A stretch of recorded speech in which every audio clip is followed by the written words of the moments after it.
Well, hello there. Hello, Penny Van, Gary Spikes. Hello there, Walsus. Welcome to another edition of a show we got going on. So, how are you doing, LaLa? I'm very good. I'm very excited about tonight's show. It's going to be really cool. A lot of good people. I see Rebecca's in here. Do we need a tow truck? I didn't see any mention of a tow truck. So, so we got actually some pretty good guests I see lined up tonight. Yeah.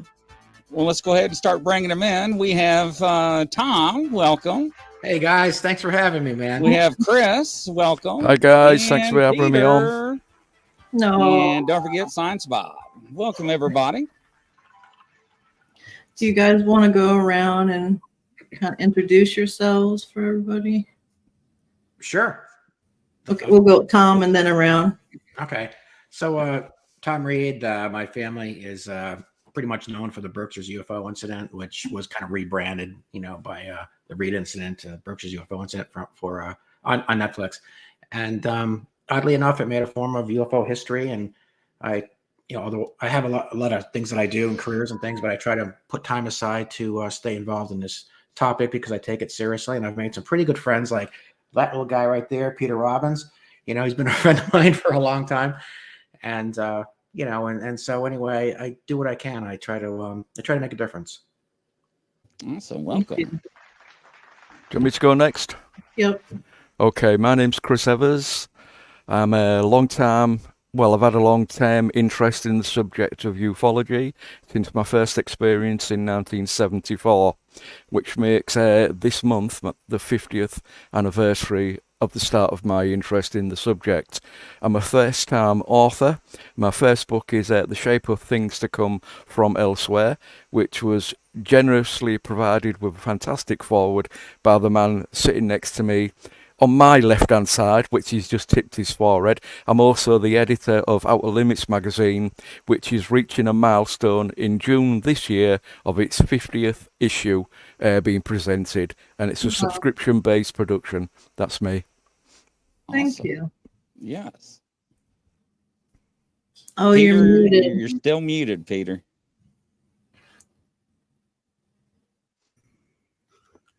I'm Peter, an investigative writer specializing in the subject of UFOs for many years, and host of another show, a weekly show on KUNX called Meanwhile here on Earth on Monday nights. Awesome. Thank you. You ready, Bob? I'm ready. So it's amazing to me how modest they are. This you can tell really kind of important, well-known people by how modest they are. These people are stars, big-time, well-known people in the UFO field. And before we jump into them, Grizzly, if you will share my screen, I'd like to make just a quick presentation here about John Yost. John was a friend of many of us. Tom knew him when he awarded John a thing from UFO Expo. John is an author, actor. He gave us the movie Alien Abduction Answers, and it's the best documentary / movie narrative of his life and how he found answers of any alien abduction effort I know. And Tom awarded him a big award for it. And it's just one of these really, and here's Tom giving John the award. It's a very sad thing for me to have to say that all of John's friends raised huge amount of money, 6 figures, for an experimental treatment to try to save John's life from pancreatic cancer. We lost him recently. All of us who knew him are in mourning, and I want to thank everybody here for allowing me to stick this in. This is the first opportunity we had after John passed. And I have to give a shout out to Deb Shakti. Deb Shakti is known to many of us as a medium, an experiencer, and a light worker. And John credits her with saving his life by helping him through remembrances and recovered memories of his past. So we need to thank Deb Shakti, and she was the principal leader of the fundraising effort to try to save John's life. Godspeed, John. We will miss you.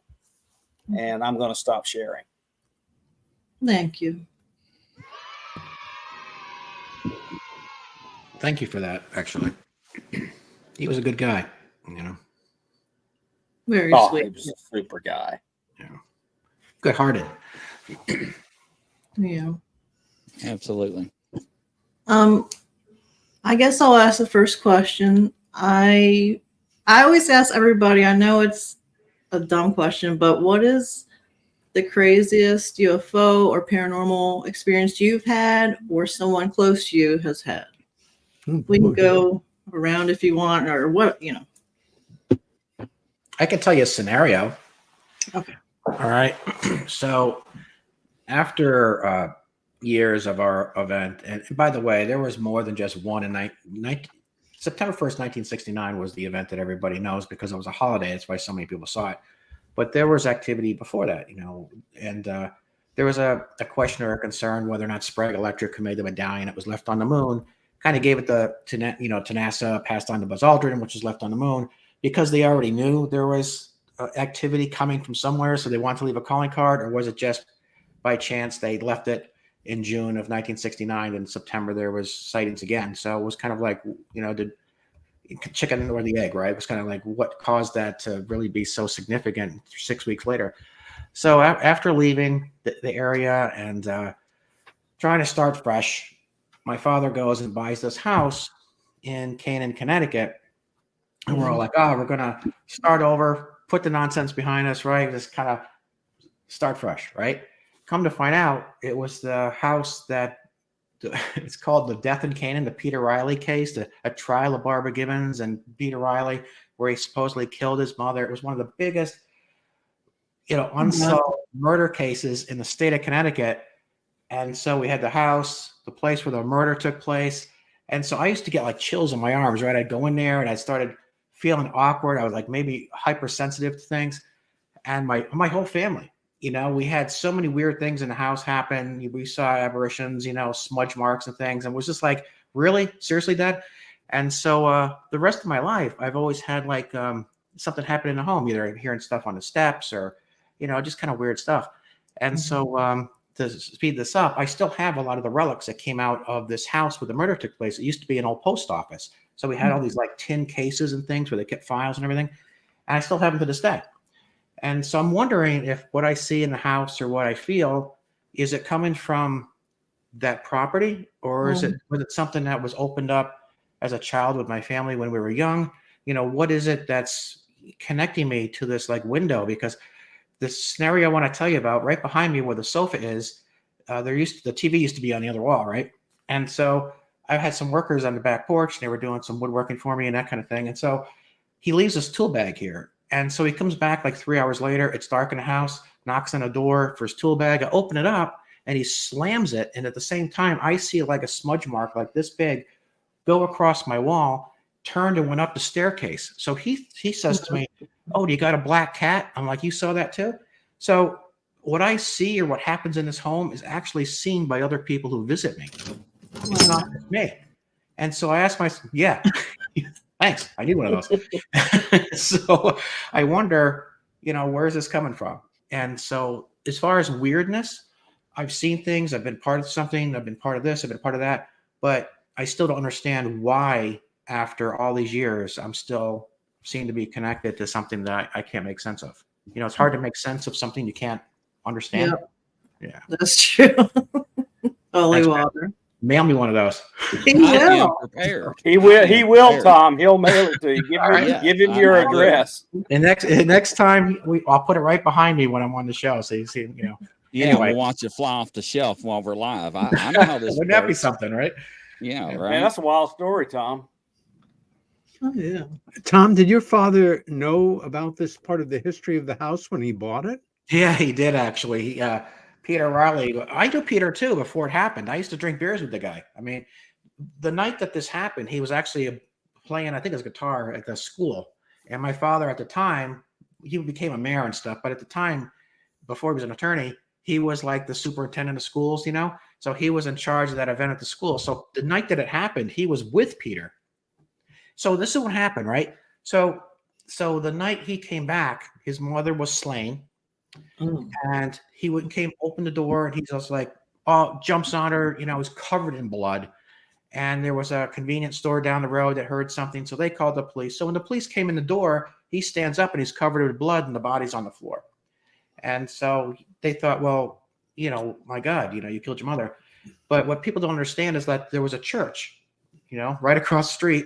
And there was a cinder block that you could pull out the back and you could hide things in there. So the local kids used to leave things, you know, for people behind the cinder block. And the police knew it was there too. And they pulled out the cinder block and there were the bloody clothes. So would Peter have really killed his mother, changed clothes, and then gotten bloody again? No.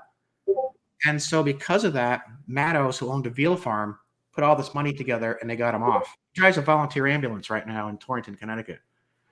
So, wow. Yeah, but it was, so they never got the real killers. They spent so much time focusing on him, they never got the. Oh, no.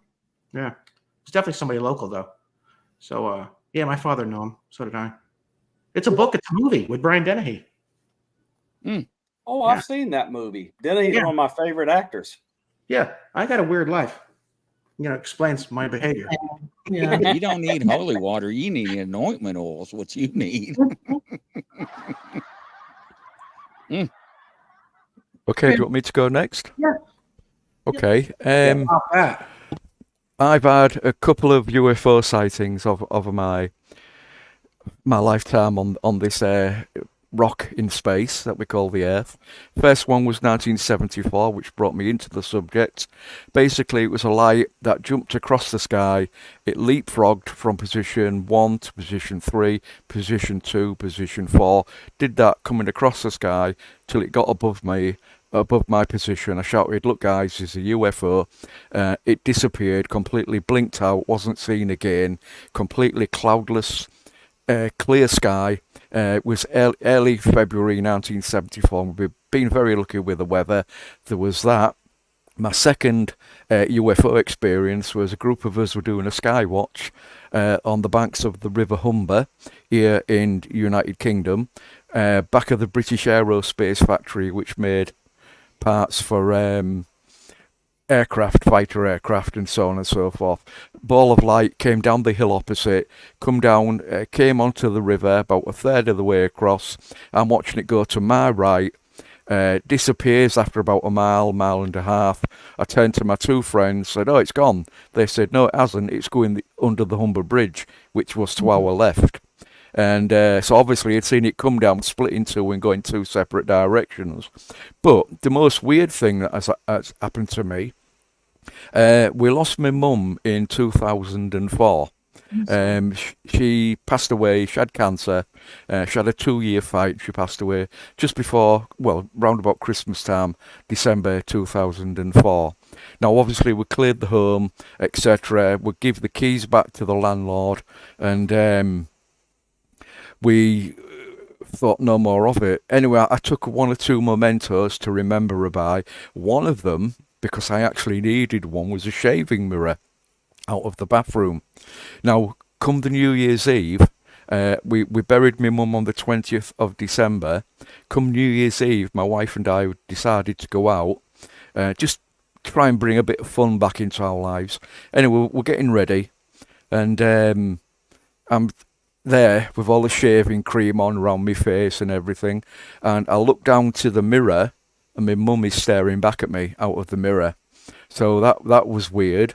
One which was before then, this was the very early 2000s, my wife and I and my 2 stepchildren were walking down the road next to a Victorian school here in Kingston upon Hull, or Hull as we call it in Great Britain, and there's a fence about shoulder height, railings in the fence, you know, so far apart, metal railings, behind the metal railings was a privet edge, a garden edge, which was about the same height as the fence and about 1.5 to 2 foot wide across, you know.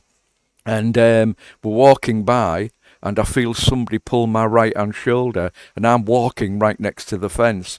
But it was done with such force, it spun me around. So about this time, I'm getting ready to put my left fist on somebody's chin, but as I spun round, there was nobody there. Nobody behind the fence, nobody standing behind us or anything. So those are my weird occasions in my life. Thank you. Wow. I got a question. Can I can't promise I'll answer it. I? Go ahead.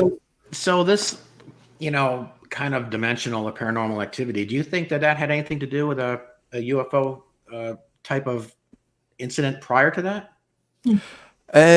Possibly, it could have done. There are indications that this kind of activity is associated with the UFO subject, Right. just like things like ABCs are associated, alien big cats, as we used to call them. That would, these kind of things, animals in strange places, seem to be part of that as well. That these things have all occurred in the past.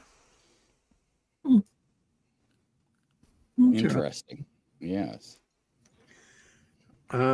You asked for the craziest UFO experience. I'm not exactly sure how to interpret that, but I'm not one of those people who has all kinds of sightings and experiences. I had, like Chris, a sighting when I was a kid, which sparked my interest, but only after more than 14 years.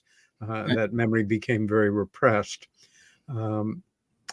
And I had a second sighting of anomalous objects in England, in Suffolk, on February 18th, 1988, on my very first visit over there to begin research on a subject I thought I would move through fairly quickly in a year or two. And 10 years later, the book that we were dealing with was published.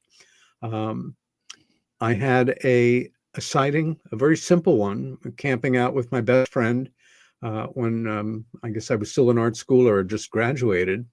And it was in the state of Maine, very rural, an object tracking along that only looked like a weather satellite against a wonderful starry sky with no pollution or ambient light.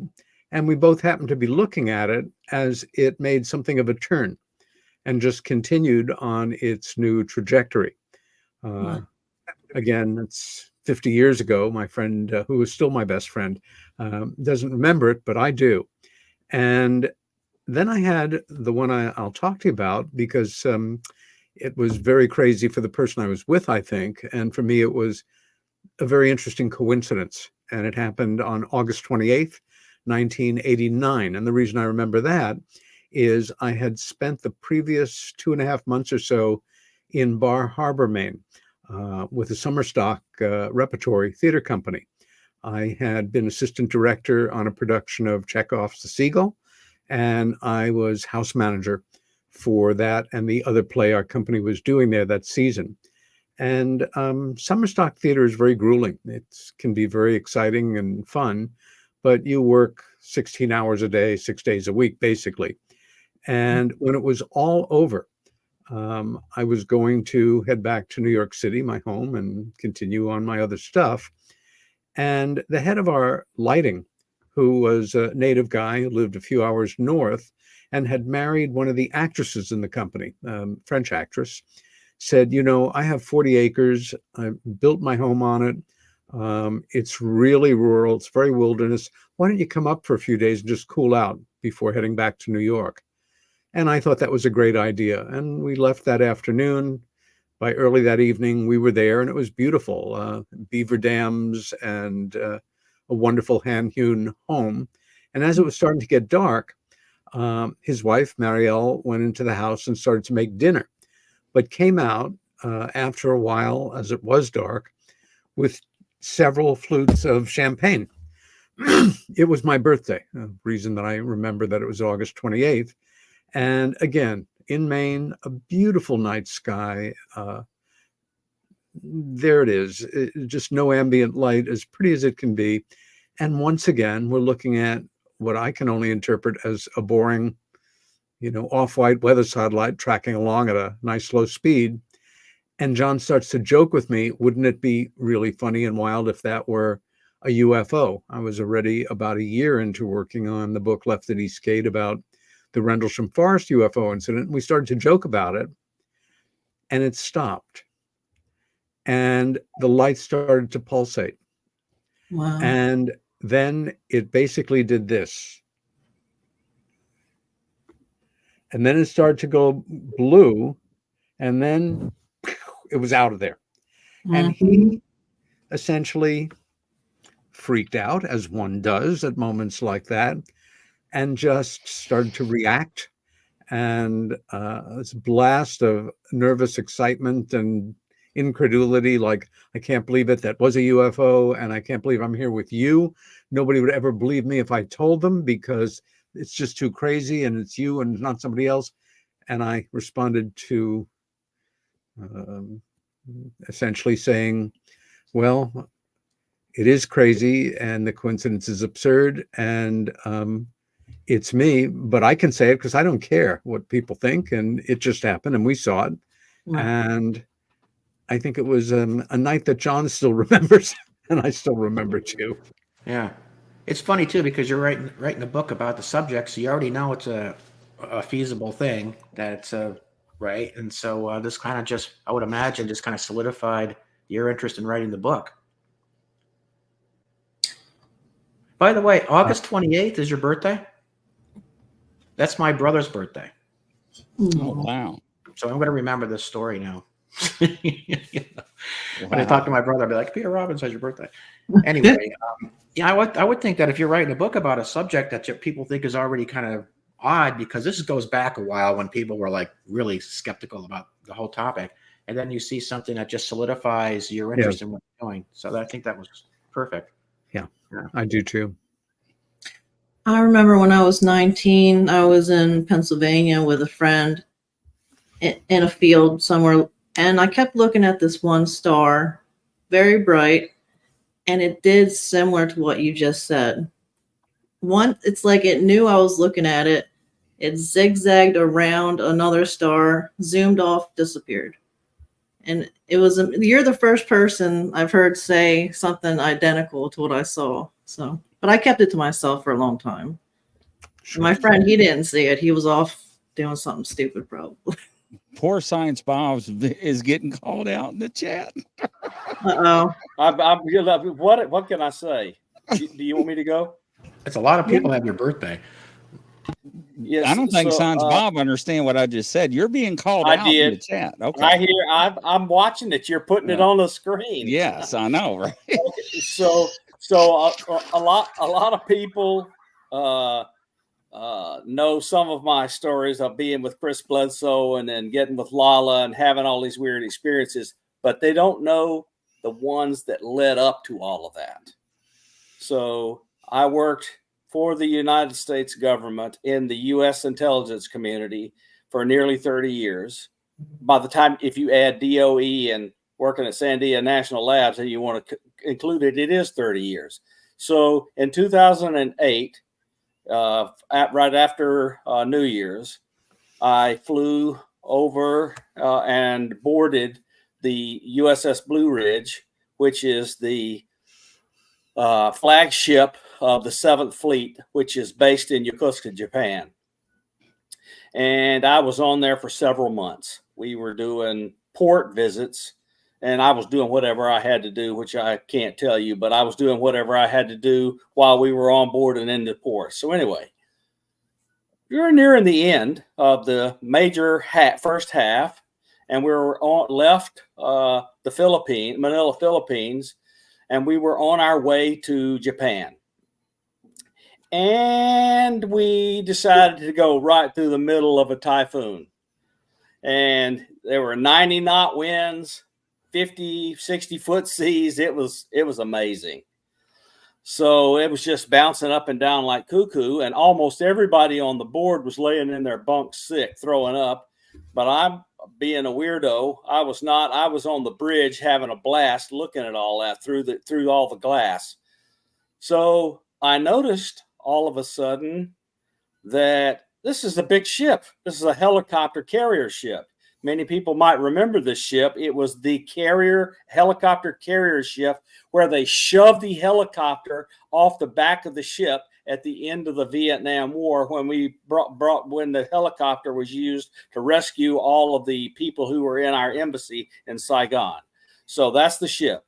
And I noticed that as we were kind of approaching the eye wall, and it was blowing like crazy, raining like mad, all of a sudden, the rain stopped.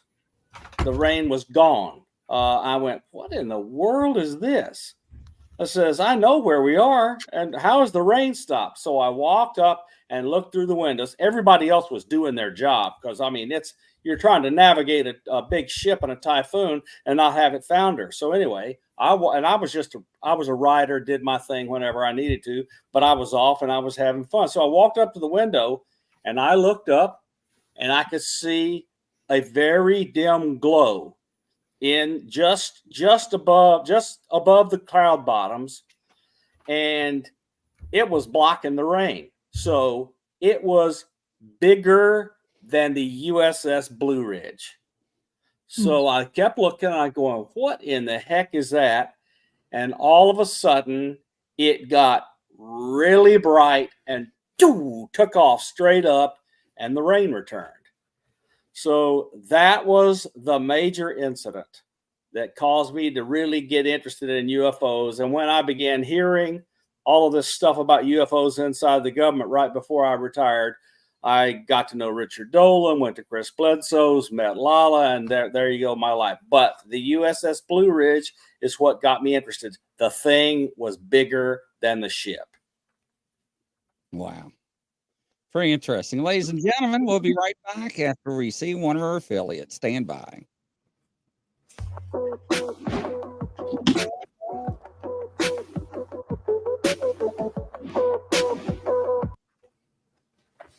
And it didn't play, did it? No, they said just use this, it'll work. I said, okay. It just buffered. All right, we'll try it on the next show. So don't forget, ladies and gentlemen, check out the store. Put the link in the affiliate or down in the description. Hello, Lon. Welcome. Nice to see you on the show. And all right, LaLa, take it over. I told Bob he can ask questions. It's his turn, technically. So, Can I? Chris, Sorry, can I just interrupt a second? Go ahead, Bob, Chris. I'm extremely interested in your sighting while you was aboard the vessel. I'm actually doing a publication at the moment, my second book, which is all about USOs, unidentified submerged objects, not literally UFOs underwater, but anything that involves water. So if I give you my email address, could you send me a description of your event, please? Yeah, I'm happy to. And you may have seen the story about me on the front page of the Daily Mail. I was on the USS Hampton in 1998, and we had a USO that went past us. And the senior master chief who ran sonar said it was moving faster than the speed of sound, and you can't be doing that in incompressible water. So I have a USO story for you. Give me the email, and I'll be happy to write you. But you can see the story in the Daily Mail. Yep. Sorry to interrupt everybody. No, you're fine. If you don't mind, Chris, let me share the screen with this stuff. I'm going to embarrass them all. Okay, so we need Tom to tell us whatever he wants to about the UFO Monument Park and his experiences with his family during the Berkshire UFO event, because that was really good. And then Peter, of course, has done Meanwhile on Earth for a long time. But Peter also was a friend to and assistant of Bud Hopkins when Bud Hopkins was doing all of his abduction research and hypnosis sessions with the abductees. And Peter was heavily involved in there nearly from the beginning, and wrote this book and this book and this book. And then Chris he's Outer Limits Magazine, and he's running this big conference this coming fall And as you can see, Peter is going to be one of the speakers. So, Tom, look, at least tell our audience something about the Berkshire UFO experience and the UFO park, which, by the way, anybody who can go see the park should go. Yeah, sure. There's so much that has never been picked up or told accurately, which is why I kind of do what I do. There's so many points to it, but okay, so Peter probably knows. He's up in that area. Around the Berkshires, there was, Command Aerospace, Sikorsky, there was Pratt and Whitney, you've got General Electric. There was a lot going on, in the 60s that involved the space race. And NASA is across the street from MIT. They're still there to this day, I believe. But back in the day, NASA was in Boston. And so the money that was being fed into the area to beat Russia to space was going through NASA, was being fed to Sprague Electric, who made the medallion that was left on the moon and all that. This was all not too far from our diner. And the diner that we had that my parents bought back in the 60s wasn't too far from the Great Barrington Racetrack, which was like the second largest racetrack to Saratoga. And so a lot of people ate in our diner. Those who worked on the space race were some of them, because it was the closest place to eat near the racetrack. I mean, it was just, that's how it worked. And so when you look at that, as well as the school buses did not go to everybody's home, they would meet at certain corners, and the parents would have to take their kids to the corners because these were farming communities with long driveways and the whole bit. And so rather than wait or drop their children off at a stop in an intersection somewhere, they'd bring them to the diner. And so my mother would run a tab, and the kids would eat French toast, eggs, whatever they wanted, would all walk to school together, right?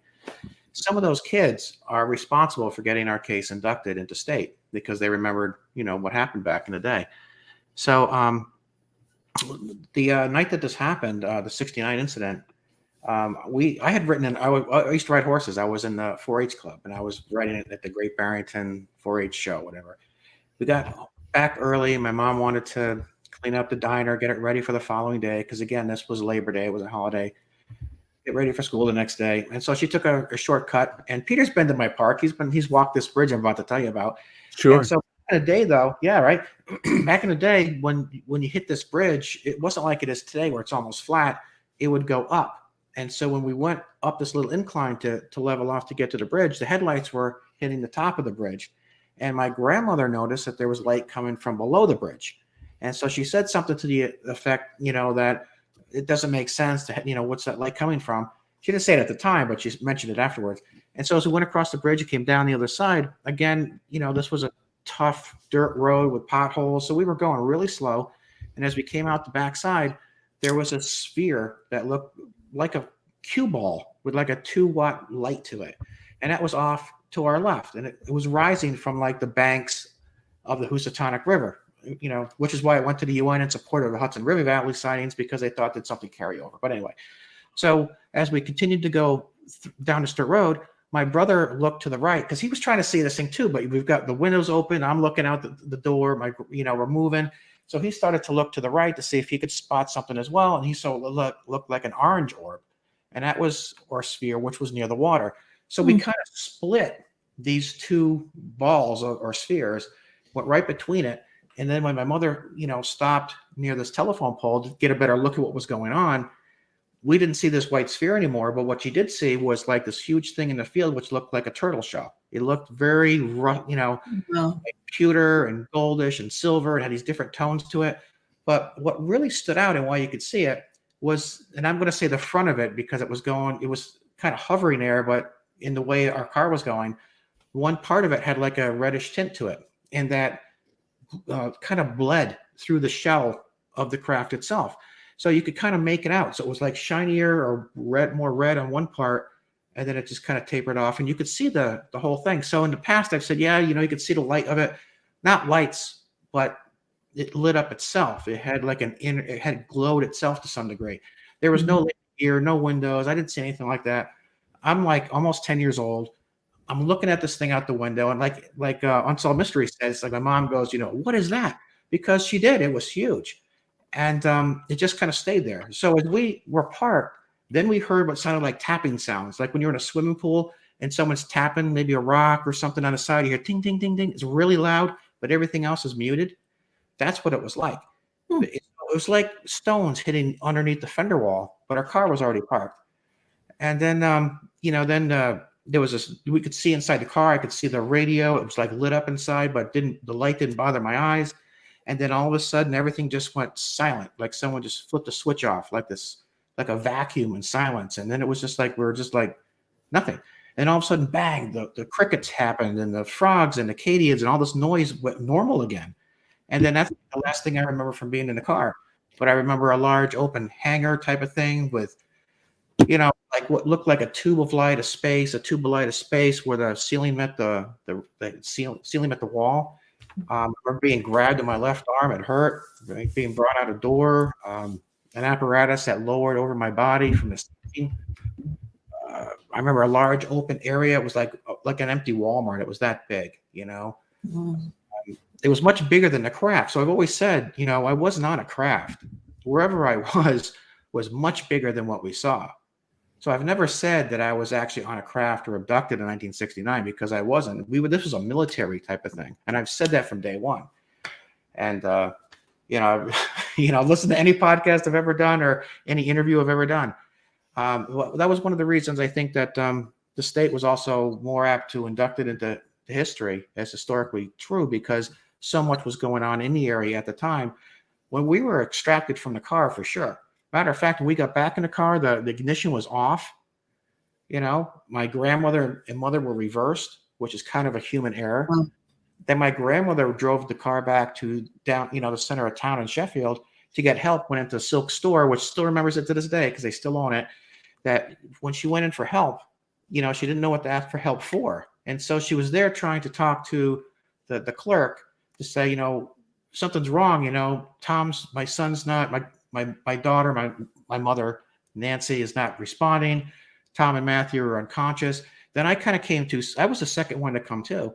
And I ran into Silks because no one else in the car was responding to me. And I started grabbing her arm and I'm like, Nana, trying to get her out the door, crying, it's very emotional. She was placid and not really knowing what to say or do. And there were bikes in the way. We were like running into these bikes and stuff. It was just stupid. It was like a convenience store that sold bikes and things for babies and strollers and everything else and food. And it was like your one shop stop, right? And it was just the weirdest thing. So he remembers that, the cashier remembers us going in there and really struggling to make sense of what she wanted help for. But if she had called the police or called the radio station, we didn't realize at the time that Tom J, the radio announcer, had gone down to the radio station per request of the police department to ask people to report where the sighting was. Like if you watch Netflix Unsolved Mysteries, Jan Green goes, I went down to the radio station and knocked on the door because they reopened the lines to the radio station to the general public to say, where's this thing? We want to dispatch the police to it. So the next morning, we're at the diner, and sure enough, all these people that were calling the radio station the night before when this happened to us, they were broadcasting that. It went out on Channel 4 in New York. It was also rebroadcast on WSBS radio. And so if she had only said something, this whole thing could have been so much bigger because, at the time, she just didn't know what to say, But she was the one who will tell you that she was the one that had something very personal happen to her. Whereas now here's the thing, I've never said, we were abducted in the way people would expect a situation to unfold like that. But what I saw was not earthly. What I saw was off-world for sure. I saw like an insect type being, which is in the Roswell Museum. We just had that made. This is the first time it'll be on display this year. So what happened? I think there's an underground base somewhere in the Great Barrington, Sheffield area. There's a lot of activity. There's still crop circles reported in 2013, 2012, 1995. There's sightings all the time. I've got clear pictures of these spheres over cornfields. The corn, Pete will tell you, he's been there. I think he saw the corn. The corn grows like 17 feet tall. I've got corn like the size of your arm. Wow. We've had tests done down there. I mean, there's something very weird. There's a weird vibe. Sometimes you feel it, sometimes you don't. But we're not quite sure what's going on. But I swear that there's something underground there. Plus, you had the Nike missile sites, the Minuteman missile sites. They have a NORAD tower in Dalton. there's something underground there, and I'm sure of it. So anyway, and by the way, Rolling 20s, I know who that is. He's our drone operator. His name is Rob. Can we say hi to Rob? Hey, Rob. Come on, everybody. Come on. Hello there. Welcome to the show. A round Thanks. of applause for you. Anyway, I have a picture of him, but I won't bring it up. But in all the pictures you guys took at the UFO park, I have a picture of him. Yeah. And I like the picture he took looking down at you and other people right by the mouth of the covered bridge. That's my favorite photo of the site. Wow. That's a good way to word it. So is there anything else I can tell you about what happened? Okay, I will say this. Okay, so a lot of people aren't aware that when my father got into office, he met Robert Bletchman, who was the public relations director for MUFON.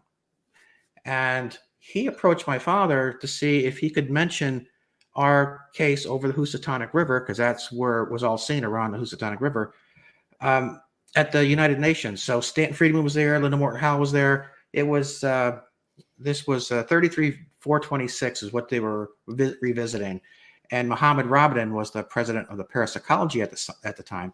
And so I dropped off the check for $500 to Robert Bletchman so that they could have this contractual agreement that they wouldn't say too much more, because my father had aspirations of moving on in politics, right?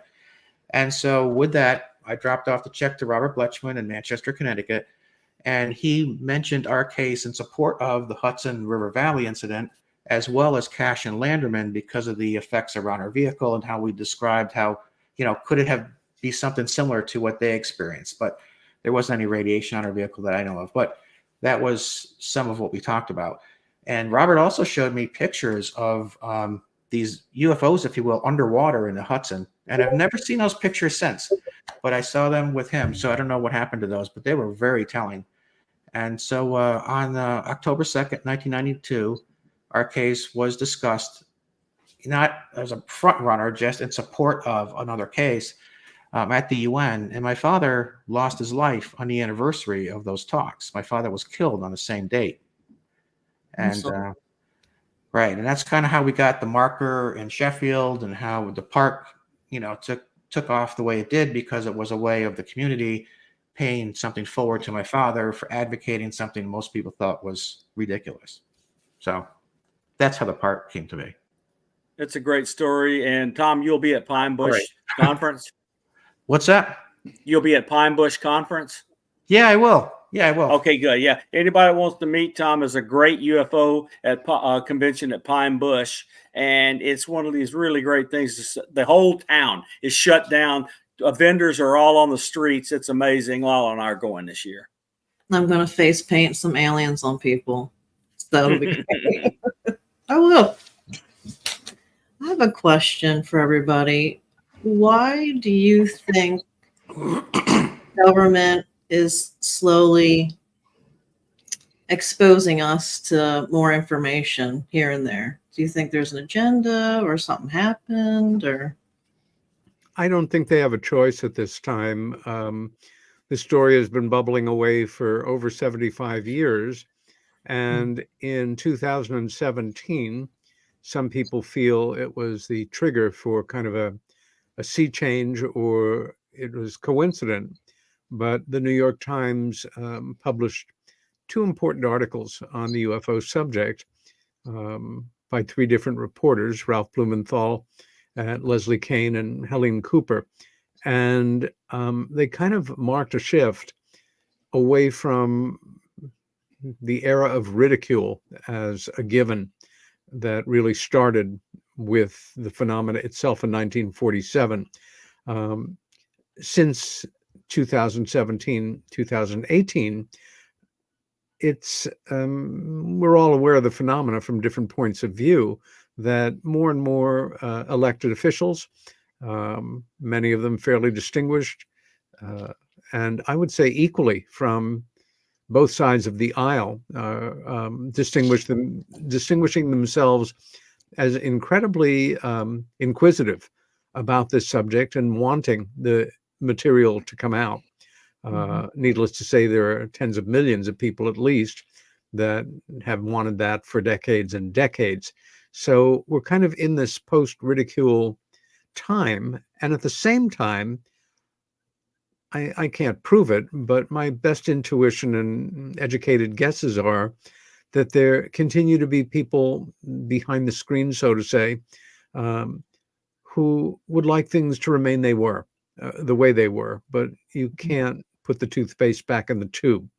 Whether or not disclosure with a capital D comes at us as some series of official announcements by world leaders, or it simply continues as a process that is going on every day in one way or another all over the world, heading for some hypothetical tipping point at some point where not more people than not take the subject seriously, but a critical number of people in the general population take it seriously enough that the forces may shift, so to say. There are so many possible scenarios of how this will become fully acknowledged. And it could happen tomorrow.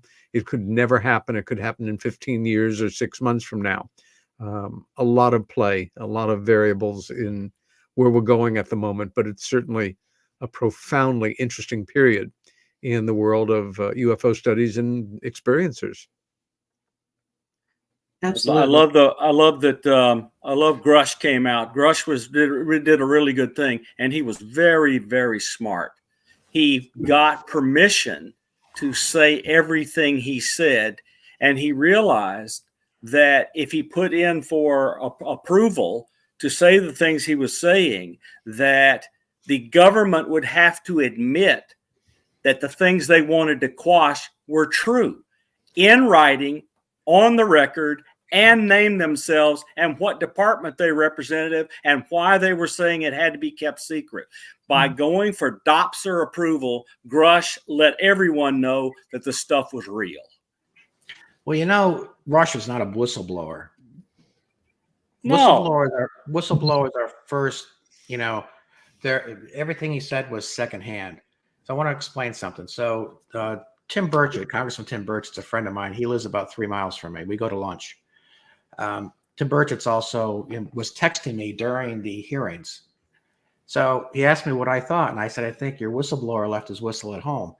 So the way this worked during the hearings, Congress doesn't really know as much as people think they do. They were actually mining for information like everybody else.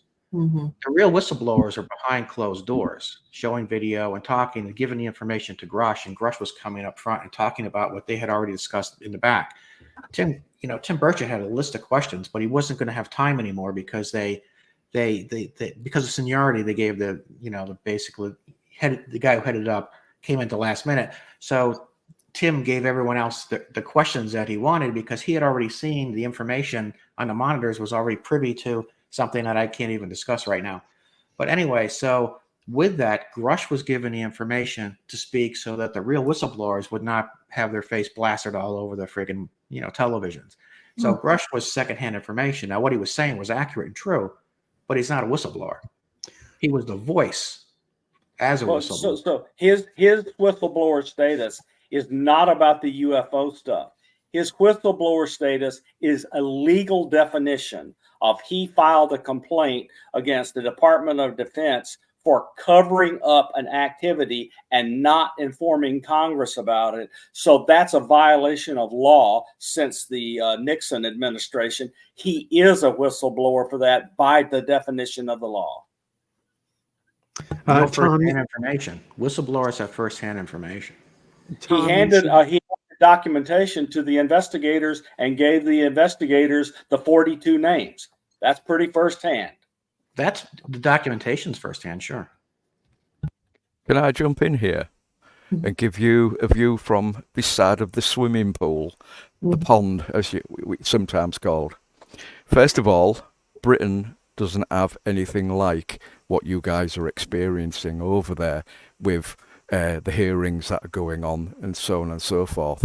I do believe the British government is being informed from the American authorities, the Canadian authorities, in this group of 5 individual countries that are allegedly all working together. Now, the British interest in the subject allegedly finished in 2009 when the flying saucer desk the UFO desk, whatever you want to call it, was shut down. People will know that as Nick Pope was once working on that desk. Even though the subject of Nick is a little bit controversial over here in the UK and his position, I don't want to get into that at this moment, but he did work for the desk. Anyway, that was set up in, I think, originally by Winston Churchill back in the 1950s, kind of the same time that Grudge and Sign finished over there in the USA and Blue Book became active. Anyway, that carried on till 2009, then all the documents, etc., are supposed to have been released into the public domain. But I do think there has been a massive sea change in the subject since 17th of December 2017, with the New York Times article, as Peter mentioned a moment ago. Now, that I've witnessed that change personally. I was doing an interview on the BBC radio Humberside. Humberside was the county where I live. It's now back known as East Yorkshire. It was a local radio station over here. Walked in, all was nice, made welcome. There was me and another colleague there by the name of Mike Covell, who's an historian come investigator of the subject. Anyway, we sat down, and the first question I got asked live on air was, have you ever been probed? Now, of course, I thought, right, I'm not putting up with this. I'm not having one of those kind of interviews. Nobody's going to take the mickey out of me. So I quoted the New York Times article directly at the presenter of the show, live on air. And boy, did that interview change. It certainly changed when the Pentagon had admitted there was something behind the UFO subject. But one thing we have to remember as well about that article is that the US authorities admitted to the world that their so-called lack of interest since the end of Project Blue Book was a lie. They admitted they'd lied to us globally, because everybody globally looks towards the USA to bring this information out. But my own opinion is there is more than enough evidence globally of sightings, of abductions, mutilations, which sometimes get forgotten about, the animal mutilations, undersea examples of UFOs moving around. You know, we have more than enough evidence. Why do we have to rely on the US government alone to bring that information out and admit it to the general public? Now, Well, I'm no one speaking believes as an our- well, no one believes our government Englishman anyway. there. Right. Nobody believes our government anyway. Exactly. Yeah, I get it. Yeah. So that's my thought from this side of the swimming pool, guys. Thank you. For people that don't know, can you guys kind of give information on the My Labs or the government mixing with other beings? Because a lot of people aren't aware of what it is. If you want to. It's Yes, an area of that's study I've never really gotten into. Yeah, me neither, to be honest. I can tell you my thought on something, I guess, relative to that. A lot of people, ask me, what do you think this all means? Right? When you really get down to it, Science Bob, Grizzly, everybody's like, what does this really mean at the end of the day? What are we part of? And what's going to happen 50 years from now? How are things going to pan out? I've always looked at Earth as kind of our galaxy's arc. We've had visitation and interference here, or our ancestors, or however you want to look at it. Earth has it rotates on this unique axis, right? So we offer life to those that need, like a rainforest environment, desert. We have saltwater, brackish, freshwater. There's really everything here, and all this life can live here simultaneously. Right. And so if you look at anything, zebras, tiger, whatever you want, if there were just one male and female, then they would have all died off a long time ago, because they would have been interbred, gotten sick, and passed on. So everything here had to have been stocked, right? About 5 or 6 females, 5 or 6 males, close enough so they'd meet each other, and relatively the same age, right? So that kind of thing. So it seems to me like it was very well planned, and we're finding more and more animals or species on almost a monthly basis. So after 5 global extinctions, we've got 8 million species here. They're coming from somewhere. So when people say to me, the whole fallen angel crap or whatever, if this was something that was meant to harm us, we would have been gone a long time ago. Our planet would not be expanding and finding new life all the time. It would be going in the other direction, if that makes sense. I definitely agree with that. Absolutely. I wonder how many of us have implants and we're just not aware. I would love to know why some people do have implants in them. Bob.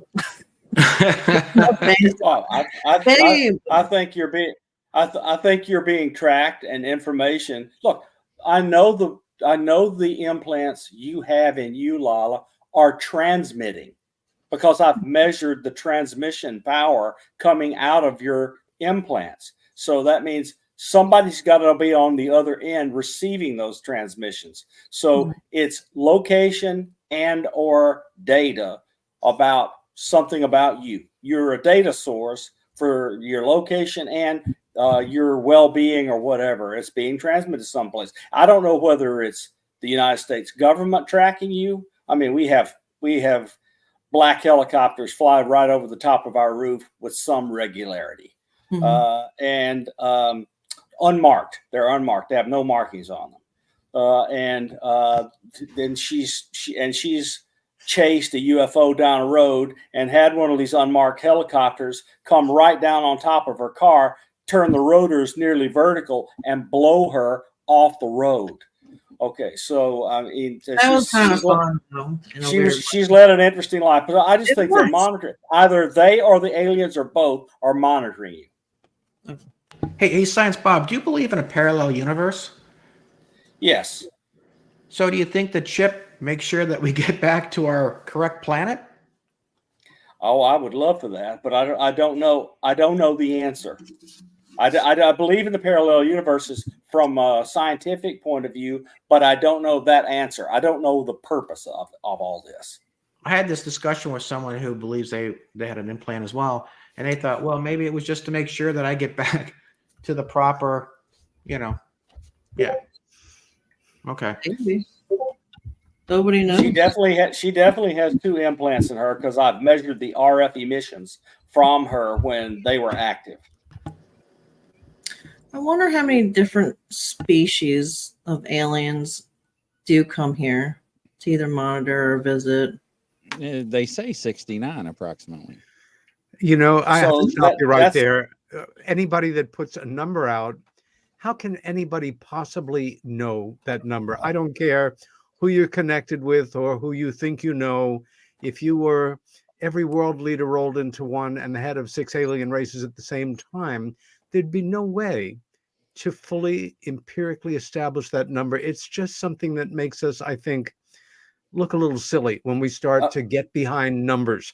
It makes no sense. Makes no sense. I mean, you just count how many galaxies there are in the known universe, and in each galaxy, on average, how many stars that we now know are Earth-like in their temperature, water, etc. And we can't possibly know how many living things. But one thing I want to point out, and then I'll let you have it, Peter. I want to point out one thing, and that is we are sending probes to the moons around the big planets in our solar system. I believe we're going to find life in the oceans in those moons, and once we find life kind of in all these weird craggy spaces all over our solar system, life will be everywhere we look in the universe. This universe has been tuned for life. Okay, go ahead, Peter. Sorry. That's fine. The numbers that you're talking about have nothing to do with any of us coming forward and saying, I think it's 74 or 56 or 34. I heard. It's bullshit. Nobody knows that number. It's just it's completely irrelevant. It's your opinion, and it means nothing. We have no way of establishing that number, and we just look kind of silly or believer oriented, or turn your We're attention talking to. multiverses. How does anyone really know? Exactly, Peter. Well, they don't. I was told that if you shrunk the solar system to the size of a quarter, the nearest moon would be a football field away. I mean, that's how vast we're talking. No, how could anybody know? Back in 1950, a gentleman by the name of Enrico Fermi, who was known for asking questions along these lines, actually, should I say, guesstimate or an estimate, whatever it was, he asked the question, where is everybody? Now, he estimated there was something like 300 billion stars in the galaxy. Each of those stars, he estimated, would have at least one planet around them. Now, whether or not there was intelligent life on those planets is, of course, another completely different question. But if we take that number of 300 billion and think about it, if we look at our own solar system, one planet in 8 or 9, if you want to get guessing other planets, we've got to say there must be at least tens, if not tens of thousands of other planets that are out there that may have the possibility of life. But right now, it's all theory, and that is all it is, and we cannot answer that question directly and give, as Peter said, a definitive number. That's true. Yeah, you're right. That makes sense. I guess a lot of people, I guess what's talked about the most are the mantids or the Nordics or the Palladians. We don't really hear about too many other different ones, That's all. Yeah. Go ahead. No, technically, we've already brought back life because there has been microbes and fungus and things like that on the space shuttles. So technically, we've brought back life, and there's been water, I think, found in meteors and all kinds of stuff. So, intelligent life. I'd like to see some intelligent life on Earth. Maybe we'll start with that, right? Yeah, we need to find that first. Thank God there's us, right? But yeah. Anyway, all right. Yeah, there was. I remember when you look at saying how many different species are out there. In my book, The Shape of Things to Come, I looked at all the different, many different shapes of the visitors' crafts, or which is supposed to be visiting us. But I remember seeing a poster on. It could have been Google Images or something like that, and there was a picture of a flying saucer. And there was actually 57 different shapes of visitors' craft on this. Now, if that is representative of the truth, then at least 57 different species are visiting us. And I say that tongue-in-cheek, of course. Right. Yeah, I had no idea that, growing up, I always thought it was just one craft that just, a tic-tac or something. But I mean, I've seen orbs. I've seen them hide in clouds. I've seen them shapeshift. It's amazing. And a lot of people aren't open to learning more about it. They're so fearful of this topic or numb to it. It's weird. You tell them something and they're like, okay, well, what's on TV? It's strange to me. I think personally that we have children in the dark, right? Right. So how does everybody find you all and follow you and reach out to you guys? Tom, Is that start to with me? you. Or Chris, it don't matter. I'll go. UFOpark.org is my website. You can contact me through there. Sorry, I can't hear too well. Oh, am I okay? Am I loud? Yeah, enough? you're fine. Oh, okay. So how to reach me? You can reach I got an email at ufopark.org, or it's tomreed.official@gmail.com. And I'll try to get back to anybody who has any questions. I do my best. I'm busy, but I'll get back to you. All right. Okay. Thank you. My contact details, Grizzly, are there at the bottom of my nameplate there on the bottom of the screen. You can get me at www.olm-mag.co.uk or theouterlimitsmag@gmail.com. And anybody that asks questions, wants to know anything about Outer Limits magazine, can always get me on there. Awesome. And Peter? Uh-oh, you're muted again.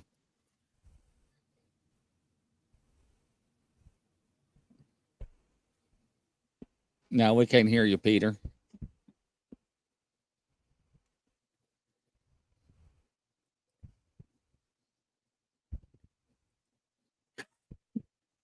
His mic died on him. Science Bob, how about you? Well, Peter gets up.